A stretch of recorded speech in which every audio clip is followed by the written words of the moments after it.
I think it'd be a goodliest thing to let Cutworm see what I'm doing while I'm removing this gas tank, because he may not yet realize how much access he has to his whole front end once he takes that out. Or maybe he does, because come to think of it, I believe one of his cars didn't have the gas tank, so he probably does realize it. So never mind, just pretend I didn't say that. But with that said, or not said, depending on whether or not you're pretending hard enough, I am going to pull this gas tank out. Now this one has an interesting thing. These early ones had a cable driven fuel gauge, so that a cable runs to a float that sits underneath this little gizmo right here.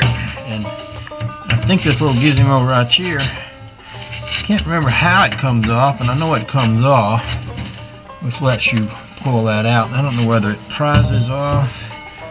I don't see anything. It looks like it unscrews. Yeah, it looks like it prizes off of there. There we go. Like that. You see, here is the cable.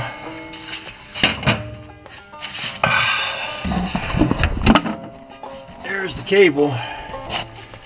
It hooks to that gas gauge right there. I got my glasses on. Even with my glasses on, I'm having a hard time seeing that. I think I can just lift that up and slide it out.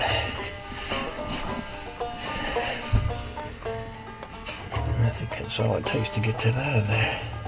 I don't want to damage it any. There we go. You see how neat that came out? See that little ball end? So I just disconnected that. It should allow me to pull this out of the way.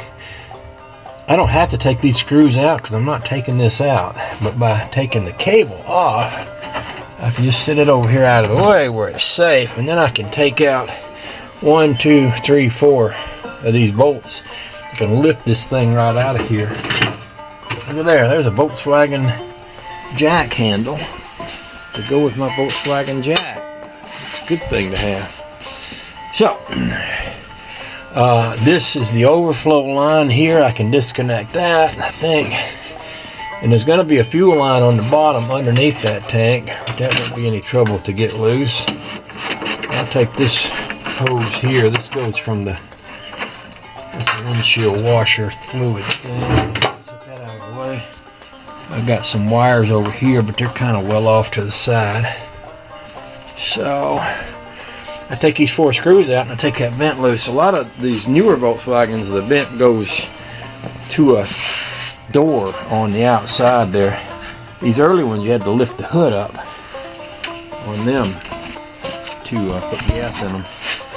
I haven't put any gas in this yet, and I don't know, I don't think it's got a lot in it, but I didn't want it to have a lot in it because when I went to pick this tank up, I didn't want it to be big and heavy, you know. I figured if it wasn't full of gas, it'd be a lot easier to lift that tank up and get it out of there without having to pick up an extra several gallons of gas.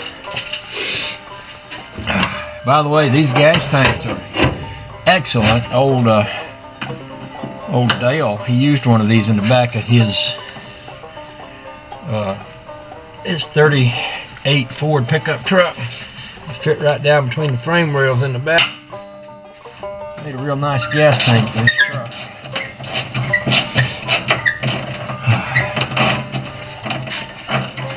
There's a lot of people buying them up and putting them in hot rods and stuff. Just so y'all know.